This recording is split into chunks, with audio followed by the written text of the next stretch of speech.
So here's how you can access shared note on the iPad.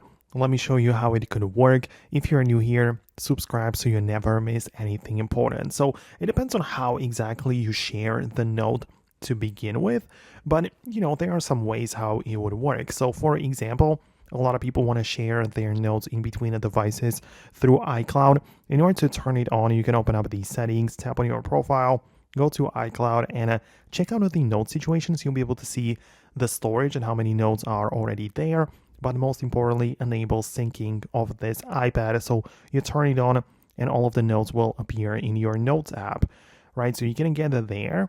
And also make sure that you're browsing it properly, because you can come back to the main section and you'll see a couple of different storage options. So you'll be able to see most likely your local storage as well as iCloud notes. So just make sure you browse it properly and you'll be able to see which ones are stored locally and which ones are on iCloud, right? So you can kind of see that it's all in order.